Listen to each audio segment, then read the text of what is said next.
It was on the morning of my SATs that my stepmother tried to poison me.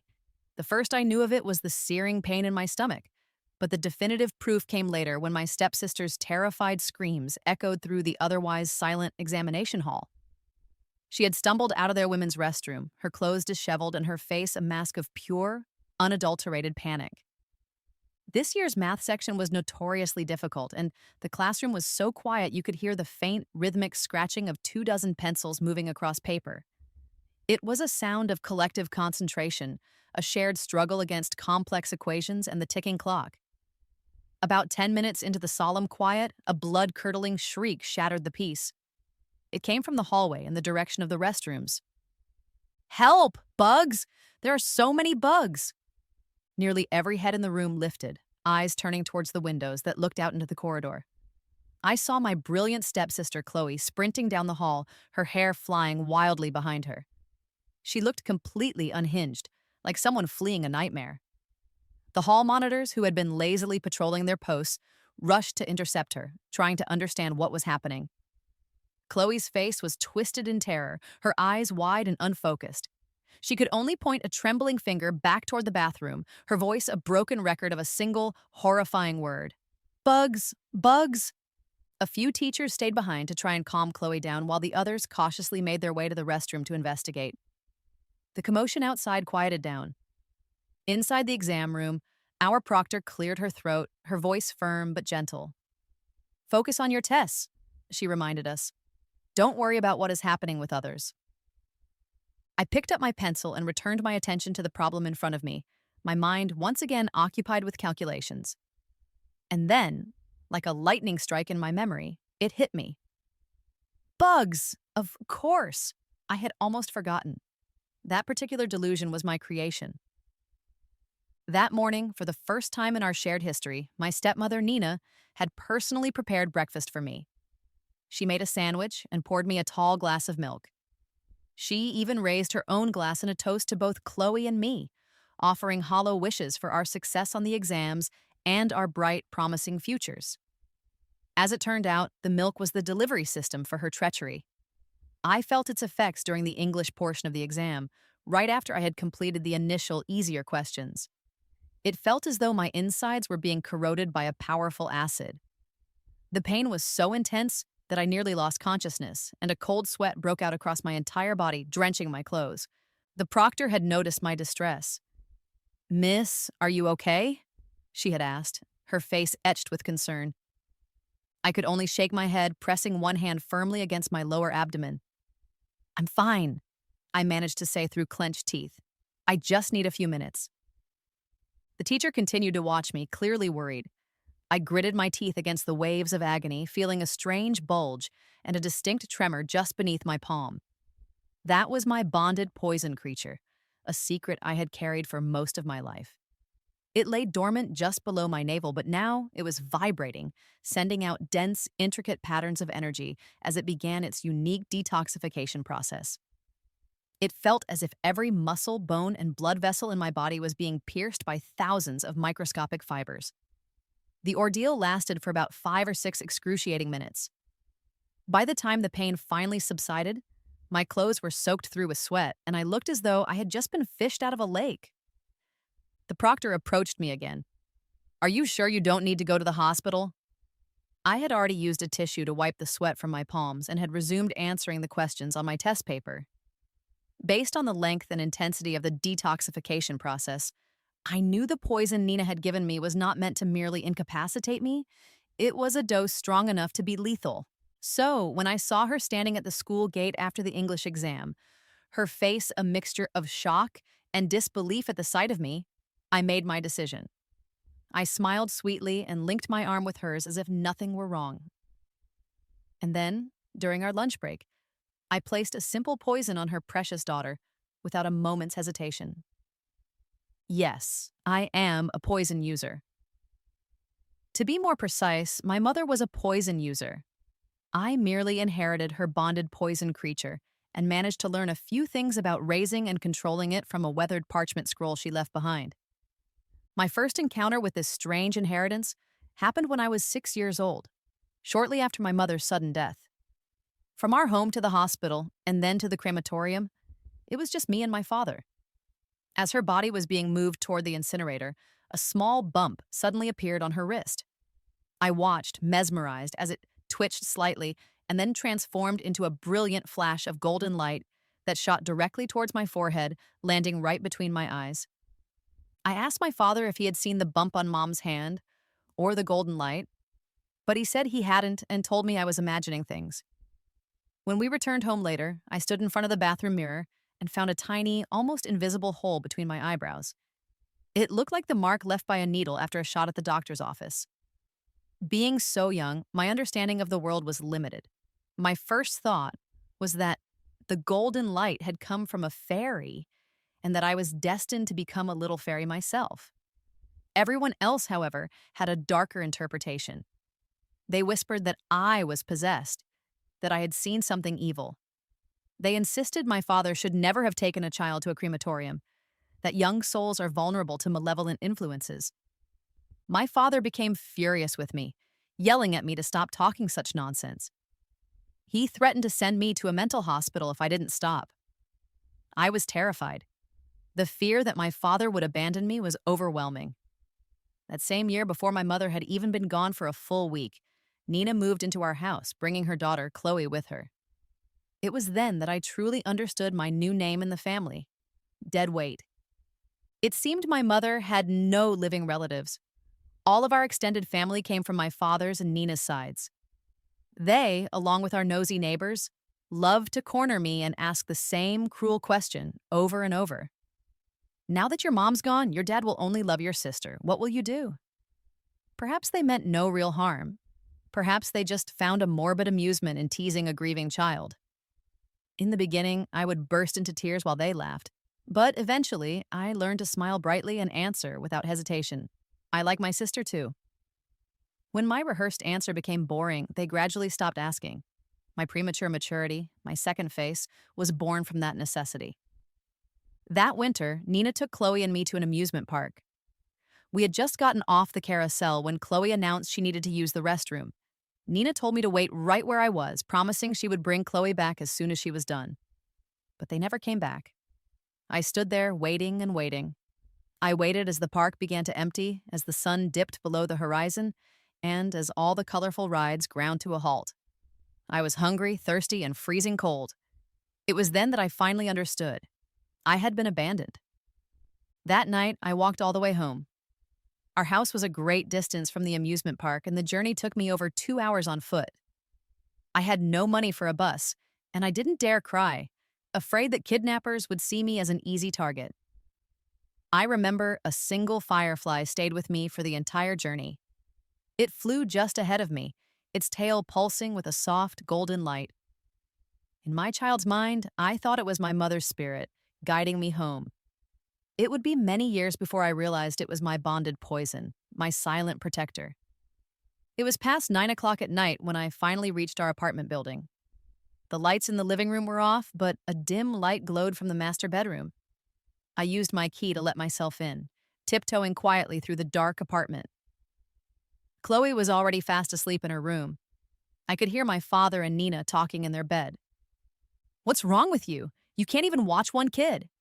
Aren't you afraid of what people will say?" My father grumbled. "I just took Chloe to the bathroom," Nina whined. "I told Anna again and again not to wander off. But when we came out, she was gone. I dragged Chloe all over that park looking for her, at least 10 times. We couldn't find her anywhere. Seriously, how can that kid be so much trouble?" The two of them continued to complain for a while longer. I listened, but I didn't hear a single note of worry in their voices. They were only concerned with how to handle other people's questions.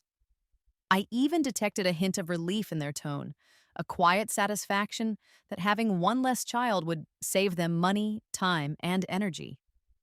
My heart felt as though it had been plunged into an ice cellar. She had done it on purpose, and he was happy to let it happen.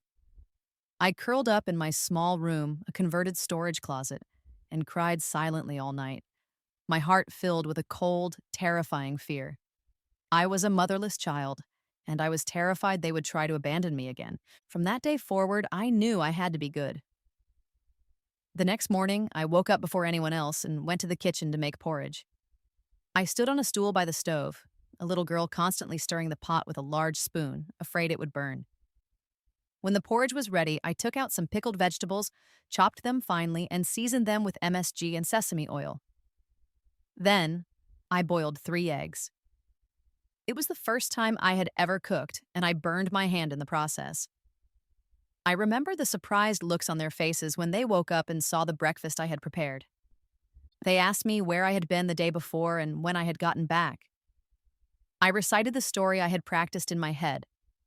I told them I had a stomach ache and had gone to the bathroom too. When I came out, I couldn't see them, so I looked everywhere until the park closed and then I walked home. Nina clucked her tongue. That's what happens when people wander off looking for each other, a wild goose chase.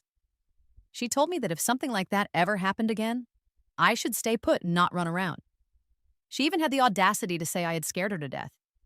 I obediently agreed and told her I was sorry. For the next several years, I made breakfast every single day. I also did the sweeping, the dusting, and the laundry. While Chloe danced around in pretty princess dresses, I wore an old apron, always careful to stay out of their way. I tried to eat as little as possible and do as much work as I could. Nina was very pleased with this arrangement. "This dead weight your ex-wife left behind isn't so bad after all," I once heard her tell my father. "We're saving money on a maid." My dad seemed pleased too. "Yeah, she's pretty sensible. The only problem is she's too skinny. People will think we're abusing her." I looked at my sister, who was as perfect and polished as a doll, and then at my own sallow, stick-thin reflection in the mirror. I felt so ugly. One day, Nina called my name. "Anna," she said, "from now on, you eat Chloe's leftovers so they don't go to waste." Tears instantly welled up in my eyes. All these years, I had done all the chores, slept in the cramped storage corner on the balcony, living like a stray dog. But I wasn't a dog. For the very first time, I said no. Nina looked at me as if I had said the most hilarious thing she had ever heard. She pinched my chin hard, her nails digging into my skin. "What? You feel wronged? Think about the children in Africa. They don't even have food to eat." I thought she might have a point, but I couldn't bring myself to agree. I just gritted my teeth, my eyes red and swollen from crying. That night, I dreamed of the firefly with the golden, glowing tail. "Mom, is that you?" I whispered into the darkness. The firefly flew around the small storage room once before landing on a messy pile of boxes in the corner. The golden light flashed twice and then disappeared. A sudden inspiration struck me. I rushed over and began rummaging through the boxes. There, buried under years of forgotten junk, I found a parchment notebook. It was my mother's diary. Her handwriting was elegant, each line of script flowing across the page like a gentle stream. By the pale light of the moon, I greedily absorbed the warmth my mother had left behind, not wanting to wake up from this precious dream. The next morning, when my alarm clock rang, I opened my eyes to find myself sitting on the floor, leaning against the cold glass door of the balcony, clutching the very same parchment notebook from my dream. For a moment, I was stunned, caught between dream and illusion, reality and fiction. Was it the man dreaming he was a butterfly, or the butterfly dreaming it was a man? But no matter the philosophical quandary, the reality was a life devoid of love. I shoved the parchment notebook into my school backpack and rushed to the kitchen to make breakfast for the family. From that day on, a small, defiant flame ignited in my heart. It was like Cinderella discovering she had a fairy godmother. My mother's diary was strange. Very little of it was about love or family life. Most of the pages were filled with detailed notes about insects and strange, arcane spells. The symbols and words were completely foreign to me. They looked like some form of magic from another world. One night, Nina and Chloe ganged up on me. The reason was trivial. I had scored 1 point higher than Chloe on a math unit test. They couldn't accept it. How could a child who spent her days doing chores and didn't even have a proper desk score better than a child who did nothing but study and even had private tutors? A wire coat hanger lashed against my body again and again. I curled up into a ball in the corner of the balcony, my arms and back covered in angry red welts. That night, I was in too much pain to sleep. Maybe it was hatred or some other powerful emotion I couldn't name, but I found myself chanting one of the spells from the notebook over the basket of fresh eggs in the kitchen. The next morning, the boiled eggs I served for breakfast were filled with tiny dead insects. Nina and Chloe screamed. Chloe was so startled she fell off her chair. My dad complained, "What kind of eggs did you buy? How did they get so many bugs?" Nina ran to the egg basket, looked inside, and screamed again. Some of the eggshells had been chewed open from the inside by the bugs, which were now crawling all over the remaining eggs. I was terrified too. When I had boiled the eggs that morning, they had looked perfectly normal. Nina took the carton of eggs back to the store, yelled at the shopkeeper, and got a full refund. I was deeply uneasy for a long time after that. I couldn't shake the feeling that the bugs were connected to the spell I had chanted. For months, I didn't even dare to look at my mother's parchment notebook. I was afraid it was a Pandora's box, full of things I couldn't control. This fear persisted until after the middle school entrance exams, when I once again managed to infuriate Chloe. She was a top student, and years of expensive tutoring had kept her consistently in the top 3 of her class. I had always been careful to manage my own scores, keeping myself somewhere between 5th and 10th place. Although she clearly disliked me, as long as I remained below her, a fragile peace was maintained.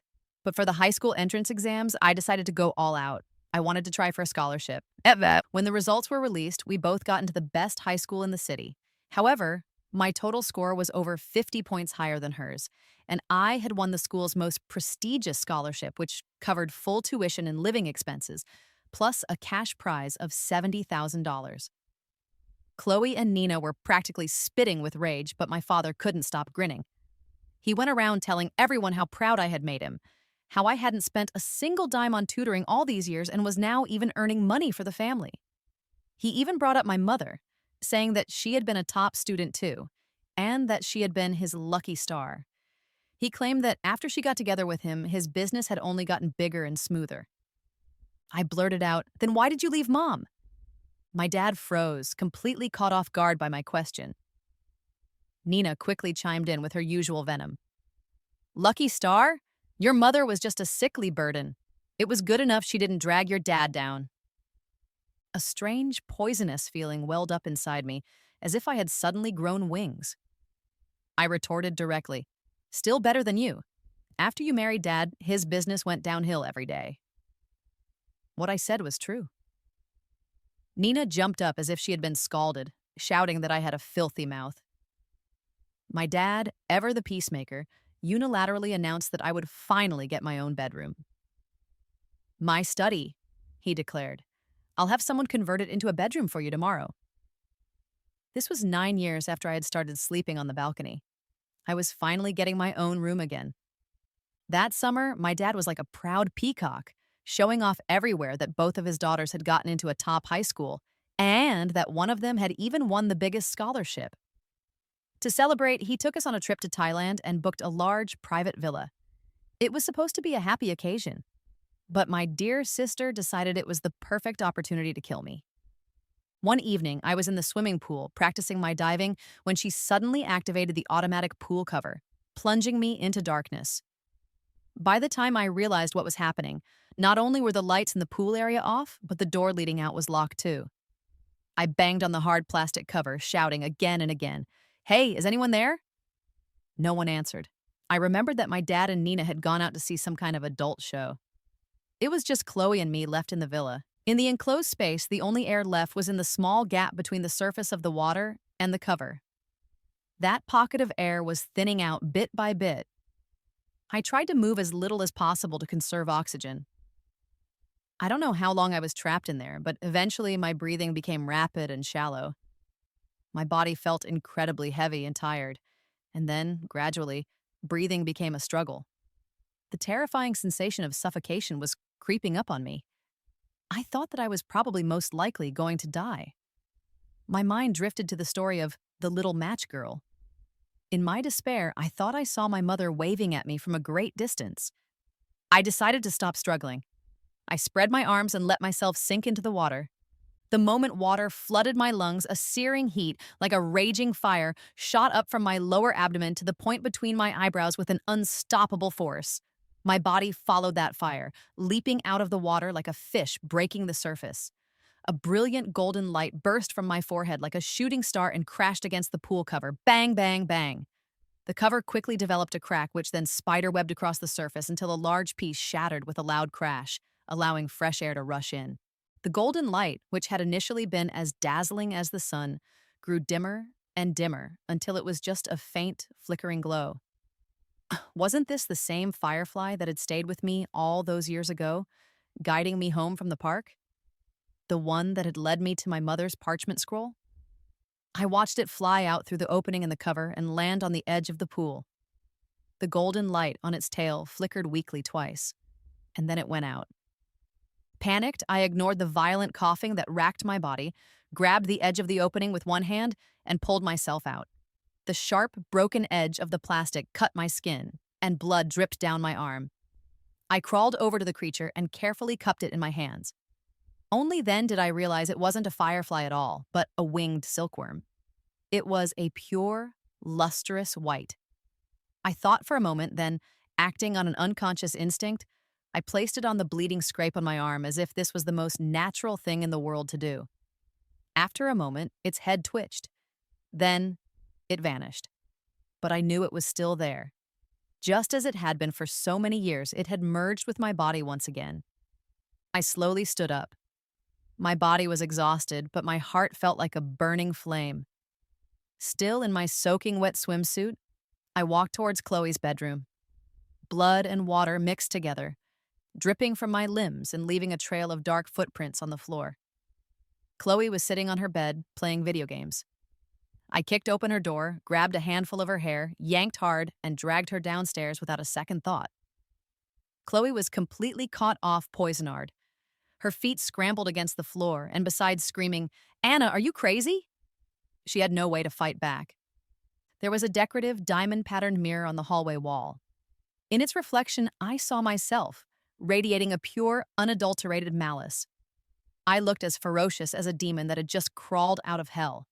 In that moment, all I wanted was for her to be dead. After all these years of living under someone else's roof, of enduring their cruelty and neglect, I had never, ever wanted her dead as much as I did right then. I shoved Chloe into the swimming pool. She struggled desperately, but I desperately pushed her head underwater. "Help! Help me!" she gurgled. "No one's going to save you," I snarled. "You chose this moment. Didn't you want to kill me? Now you get a taste of it." "Anna, I was wrong. Spare me." "No, I'm going to kill you. Kill you." Honestly, I don't remember much about what happened after that. According to my dad, when he and Nina came back, both Chloe and I had fainted by the side of the pool, and there was blood everywhere. They didn't call the police. Instead, they had a doctor come to the house to treat us and bandage my wounds. 2 days later, we flew back home, the Thailand trip ending on a deeply sour note. For the next 3 years of high school, Chloe and I were like fire and water. Whether at school or at home, we couldn't stand the sight of each other. Some of our classmates who knew about our strained relationship jokingly called us two tigers on one mountain, meaning we couldn't coexist peacefully. I found the comparison ridiculous. How could someone like her, who had to grind through endless practice problems just to barely be considered a top student, even be compared to me? During the last mock exam of our senior year, I did something completely insane. I turned in a blank English paper. My rank in the entire grade dropped from the top 10 to below 100, but my total score was still a few points higher than hers. I laughed so arrogantly in her face. "See that? That's the difference between us. Even if I give you a head start, you can't catch up."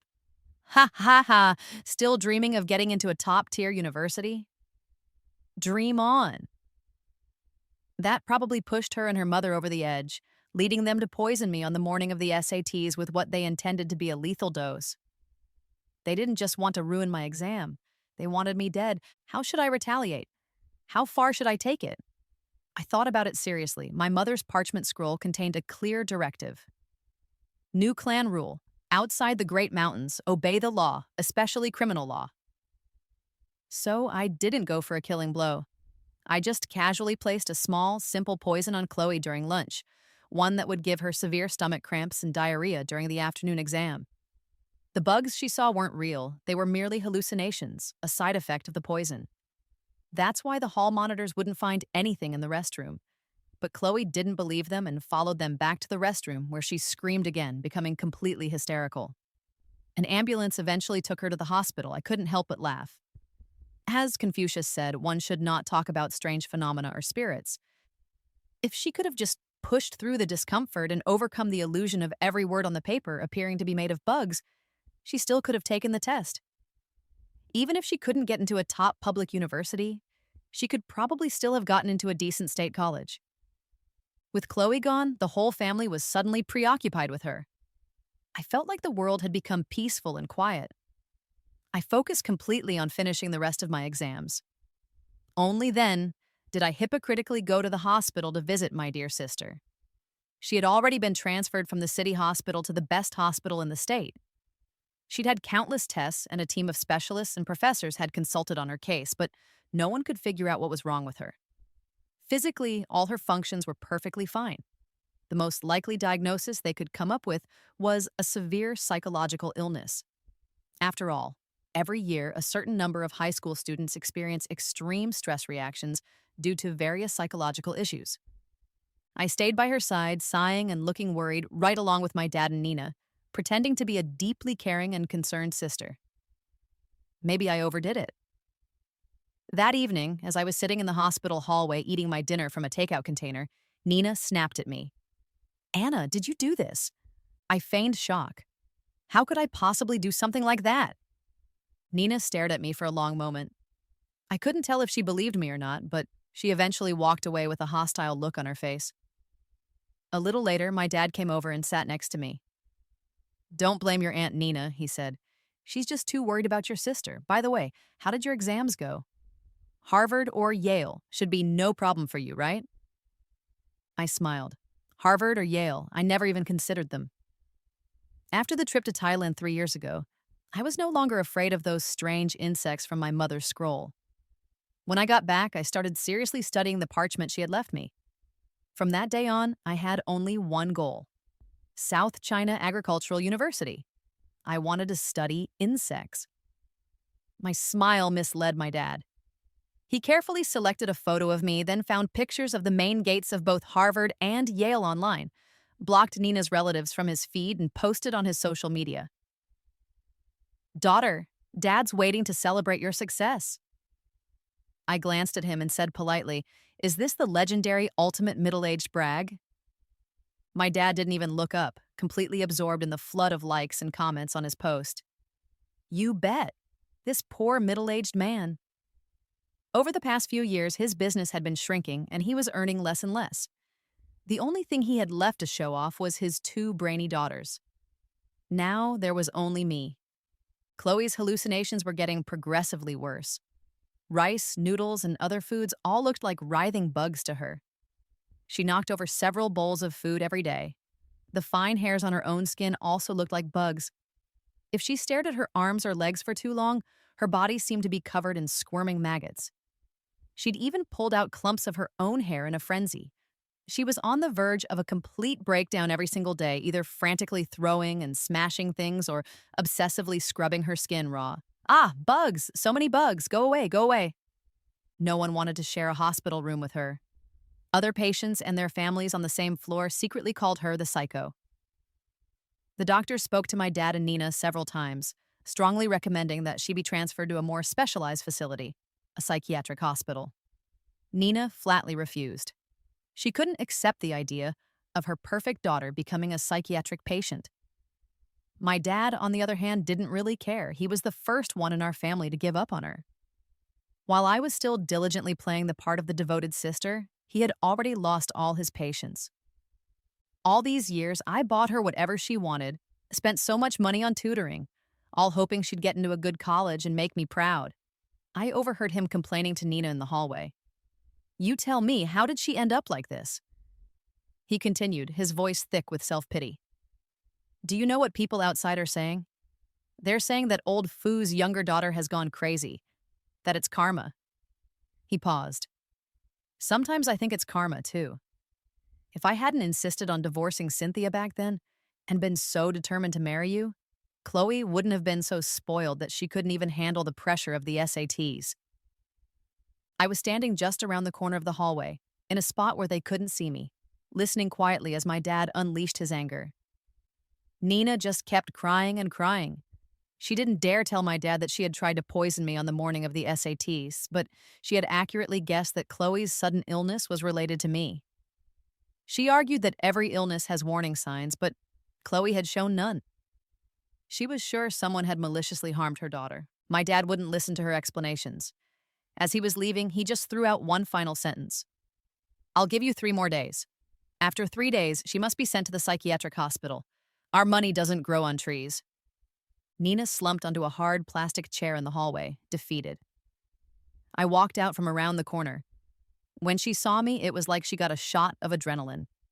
She lunged at me, her hands grabbing for my throat, her eyes so red they looked like they were about to drip blood. Anna, tell me the truth. Was it you? What kind of poison did you give her? I tilted my head back, stretching my neck a little to give her a better grip, while nonchalantly glancing up at the hospital's security camera in the ceiling.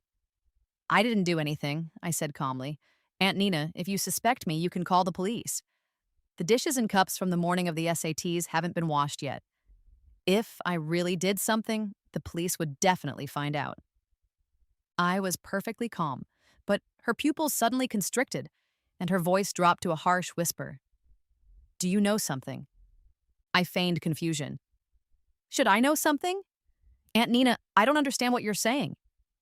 Nina gritted her back teeth, her eyes full of a desperate, unwilling rage. I didn't know if the police could actually detect the low-level poison I used, but I knew she wouldn't dare to call them. It was just like what had happened in Thailand 3 years ago. If they called the police, the first thing to be investigated would be their own attempted murder of me. 3 days later, my dad came to the hospital. The original plan was for him to make sure Nina followed through with transferring Chloe to the psychiatric facility. But unexpectedly, in front of everyone in the busy hospital lobby, Nina dropped to her knees before my dad. She begged him to give Chloe one more chance, weeping that Chloe was her only daughter, the absolute apple of her eye. She wanted to go to the remote mountain region to find a local healer. She called it a last resort, trying anything even if it seemed hopeless. She promised that if it still didn't work, she would send Chloe to the psychiatric hospital without another word as soon as they got back. My dad's brow was furrowed with anger. He hated it when his family disobeyed him, especially in public. A lot of people were watching the scene unfold. My dad cared deeply about his reputation.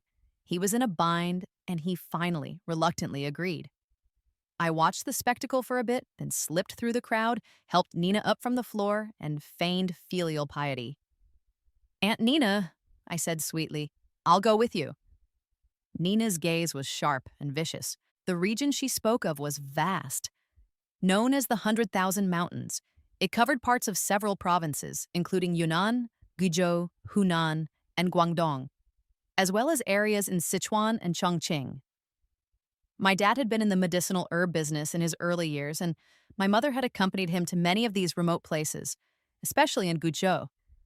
Later, he switched to the construction industry, and his connections in the herb business gradually faded away.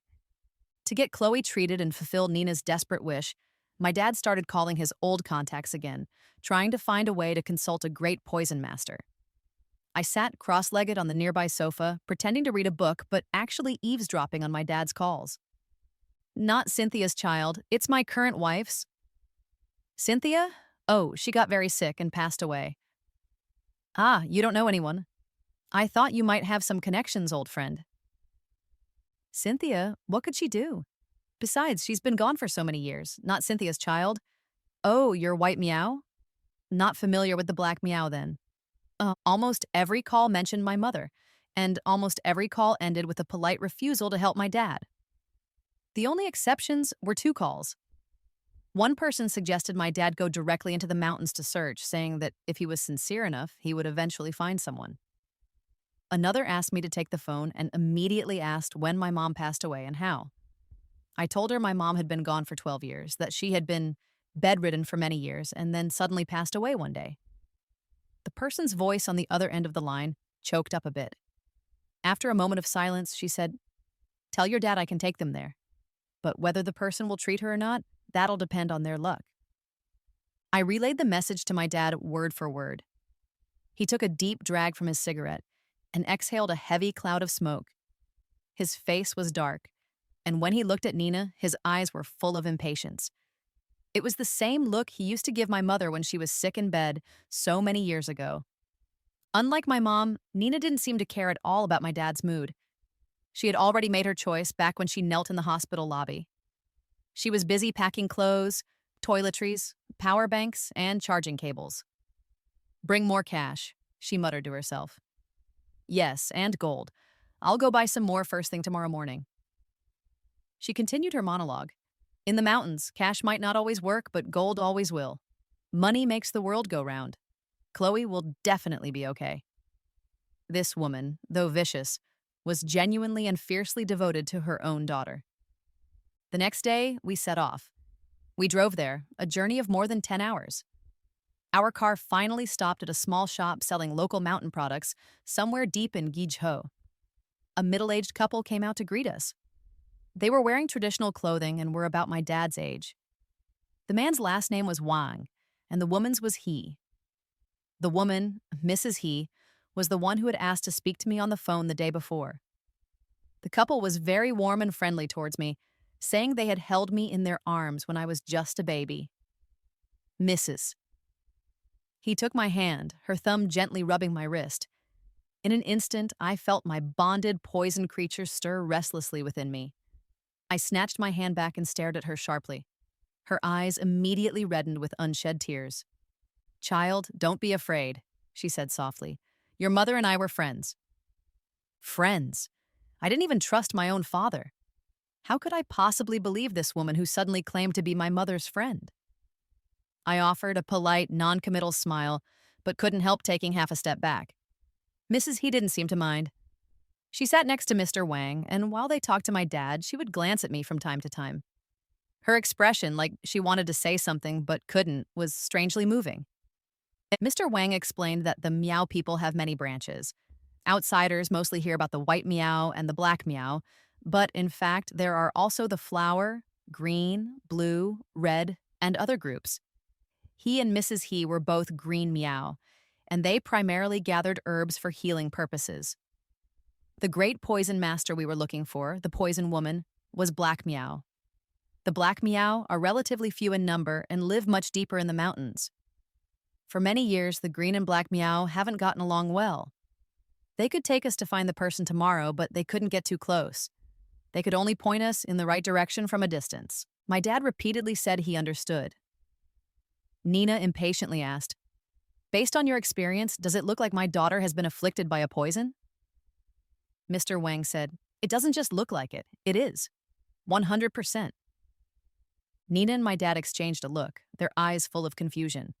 They couldn't understand how Chloe, living her entire life in a big city, could have been cursed with a poison by someone from the deep mountains. "You just said the green meow gather herbs for healing," Nina pressed, clutching her phone tightly. "Can you treat this poison? I brought money, any amount." Mr. Wang looked at Mrs. He. For a moment, it seemed like there might be room for discussion. But Mrs. He spoke decisively. "We can't treat it." She paused, then added, "It's not that I don't want to earn your money, but these poisons are very complicated. If the technique is wrong or the wrong medicine is used, the poison insect can burrow into the brain. That would be a fate worse than death." Nina's face turned deathly pale with fright. Mrs. He added, "Also, the poison woman is very particular. Tomorrow, when you ask for her help, you must be respectful and sincere." I suspected Mrs. He was being deliberately mysterious.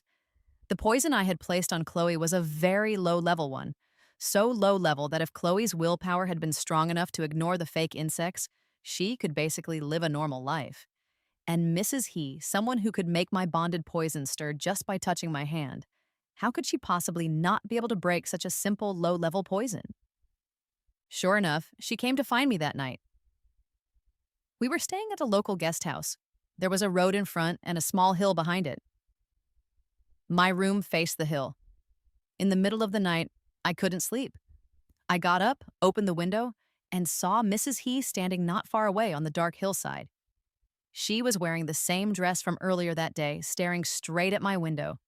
For a split second, I was terrified, but the sorrow emanating from her was so overwhelming, so heavy it made me want to cry. She beckoned to me, so I slipped out of the guest house and went to her side. "The poison on that girl," she said, her voice a soft whisper in the night. "You placed it, didn't you?" "Yes." "The one inside you. That's your mother's bonded poison. Did you know?" "I guessed as much. Are you afraid of it?" "It saved me," I said, pausing for a moment before adding, "more than once." Mrs. He smiled, a sad, gentle smile. We walked slowly up the hillside. It was summer, supposedly the most active season for insects, yet there wasn't a single chirp or buzz around us. The silence was profound. "Your mother and I knew each other since we were little," Mrs. He began. "Her lineage and ours have been at odds for centuries, but we were very close. She was incredibly talented. The clan valued her greatly. It was said she could become the most powerful poison woman of her generation." She sighed. "We study too. Compulsory education has been around for years, but the educational resources in the mountains are poor. Very few of us make it to high school. Your mother was a genius by our standards here. She not only got into high school, but also into a vocational college. She met your father in college. At this point, Mrs." He paused for a long while before continuing. "The black meow are few in number and do not marry outsiders. According to our clan rules, your mother had to return after graduating from college. But she fell in love with your father. Meow women love deeply. To marry your father, she endured a great hardship. She almost didn't make it through." Her voice was filled with a distant pain. "They were in the medicinal herb business back then, so they had more contact with us. I asked her many times if it was worth it. She always said it was. I still remember the contented smile on her face. Later, they started the construction business, and then you were born. Contact lessened, and gradually we lost touch. I thought she wanted to cut all ties with us. I never expected." Mrs. He wiped away a tear with the back of her hand. "That night, she told me many other things. She told me that my dad didn't know my mom was Black Meow. He thought she was just an ordinary orphan. She told me that for the Black Meow, there is no divorce, only widowhood. Your dad must have cheated," she said, her voice laced with an old anger. "But why wasn't he the one who died? And she also told me that the poison woman we were going to find tomorrow was, in fact, my maternal grandmother." "Cynthia's bonded poison is still alive," Mrs. He finished, her voice hardening. "I guess she doesn't even know Cynthia's gone. She's never left these mountains in her whole life. She deserved to see who was responsible for her daughter's death." The next day, we took Mrs. He's small truck deep into the mountains. We set off just after 5 in the morning, driving along winding, treacherous roads with towering mountains stretching endlessly on either side. At 2 in the afternoon, the truck stopped in a mountain pass, and everyone had to continue on foot.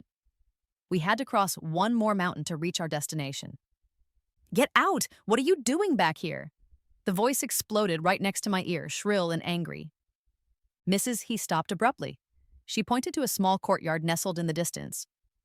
"That's the place. I can't go any further. You go on your own. Be careful. Don't eat or touch anything randomly. There's no cell signal here. When you're done, come back to where I parked the truck. There's a signal there. Call me and I'll come pick you up."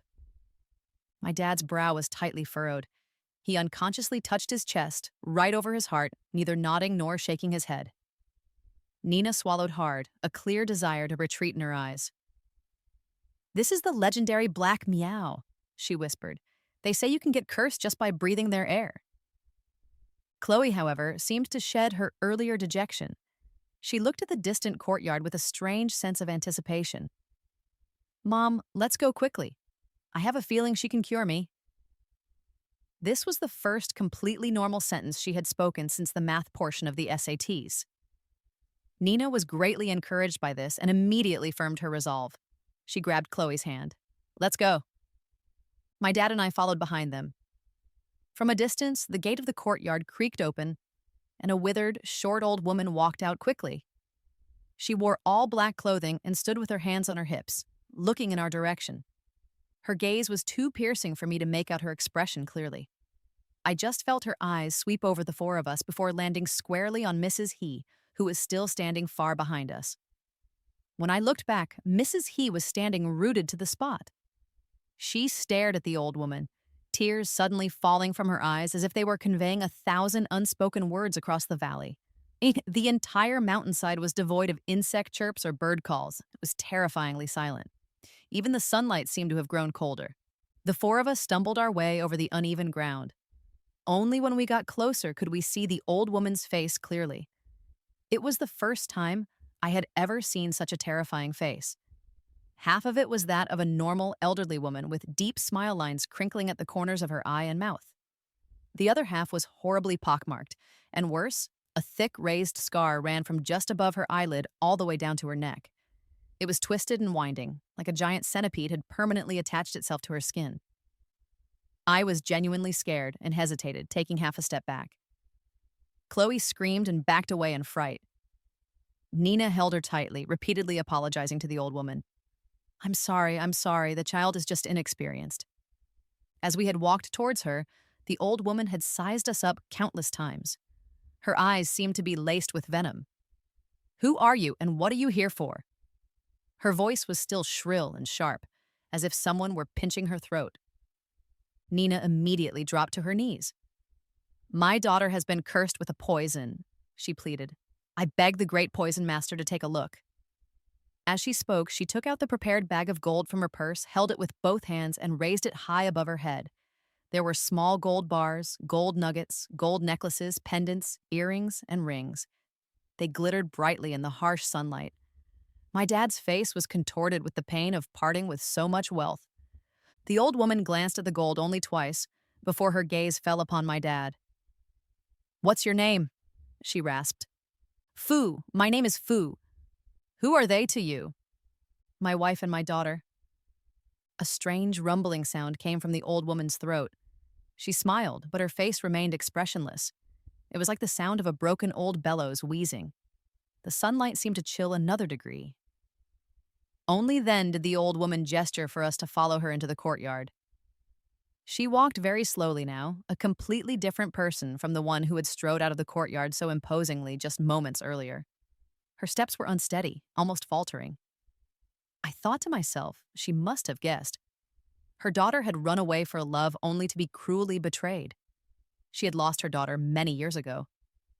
On a sudden impulse, I rushed forward in a few quick steps to support her. "Grandma," I said, "let me help you." She turned to look at me, her dry, claw-like fingers gripping my arm. Her voice was like metal scraping against metal. "You're not afraid of me?" "I am scared," I admitted. "But Mrs. He said you're my grandmother. My poison creature feels very calm here, too." I gritted my back teeth, trying hard not to look at her terrifying, scarred face. "What's your name?" Her voice softened just a little.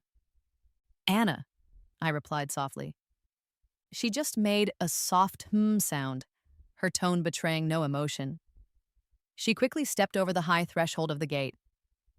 In the courtyard, a large red rooster strutted about, its head held high and its chest puffed out. Its feathers were glossy and exceptionally vibrant. Its comb was huge and a brilliant red, as if it had been soaked in blood.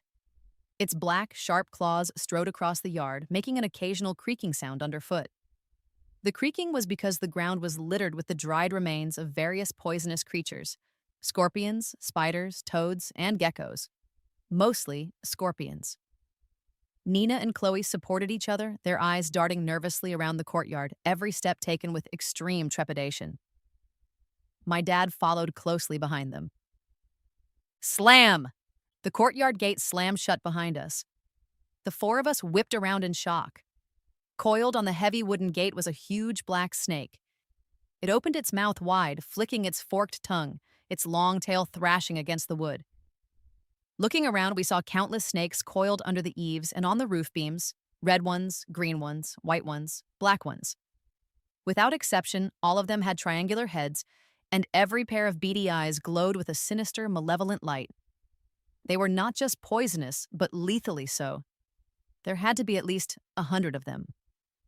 Even more terrifying, more snakes were continuously slithering out from between the roof beams, their numbers growing by the second. I suddenly realized the horrifying truth.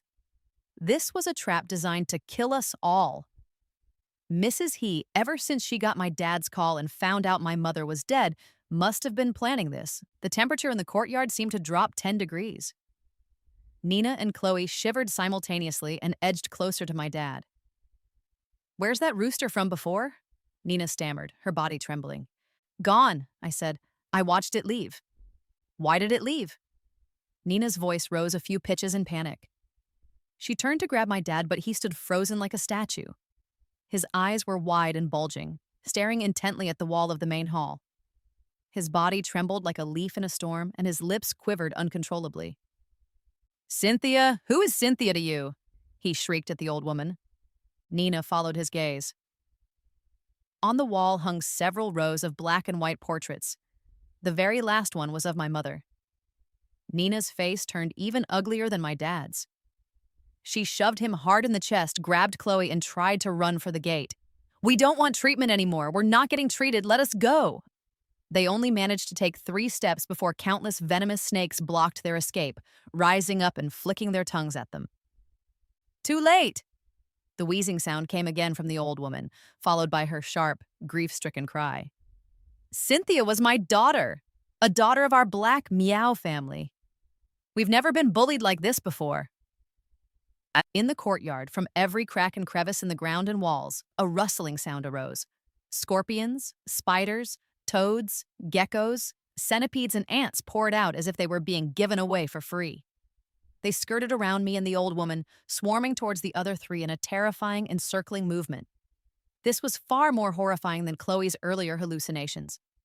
She screamed, tore at her hair, and stomped her feet, her face contorted with absolute terror. My dad and Nina were much calmer in a way. They both dropped to their knees and began to kowtow desperately to the old woman, their heads thudding against the hard, scorpion-littered ground. "Mom, I was wrong. I betrayed Cynthia. Please spare me," my dad cried. "Grandma, it was this scumbag. He deceived your daughter, and then he deceived me. He's the one who did all the bad things," Nina screamed. They were truly, utterly terrified. Their foreheads hit the ground again and again, quickly drawing blood. The venomous insects, smelling the fresh blood, became even more excited. They crawled all over the 3 of them, opening their mouths wide to bite. The 3 of them collapsed on the ground, writhing in agony. "Meow women love deeply," the old woman said, her voice a chilling monotone. "But most men in the world are heartless. Our black meow clan, on the wedding day, places a heart-linking poison on the husband.